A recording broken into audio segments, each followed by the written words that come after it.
To monitor the threat of severe weather tomorrow, the National Weather Service has a new weapon, a $44.5 million supercomputer. Yeah, it more than doubles the National Weather Service's computing capacity. Dave DeLozier is back from the National Weather Service office in Sullivan and joins us from the patio. Sounds like a super big computer. It is, Michelle and Eric. You know, in the case of severe weather, pinpointing exactly when a storm's going to hit, where it's going to hit, and exactly what type of severe weather we're talking about can be critical. Because if you have that information and if you can get it into the hands of the public, you potentially can save lives. Well, it's been a busy day.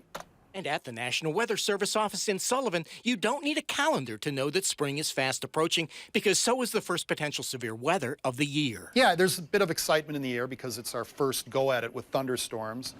And determining when, where, and how that severe weather might develop is the job of the meteorologists at the National Weather Service. To do that, they now have a valuable tool, a supercomputer that takes up-to-the-minute data and provides models of where a storm likely is to track and what it might deliver. We look at this data, and then we convey what we believe the storm threats are going to be. And this high-resolution data, again, will help with the storm type. Is this going to be a linear system, which would be more of a wind producer?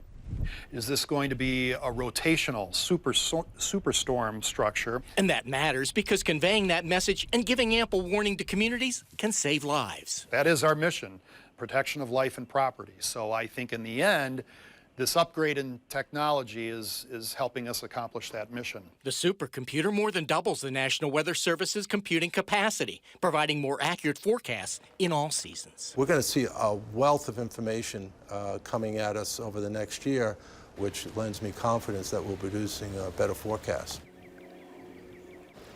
Now, as for what we might see tomorrow, I talked to Paul Kohler, the meteorologist over there in Sullivan, and he said that if we get severe weather tomorrow, according to the models that he's looking at, we're more than likely going to see hail.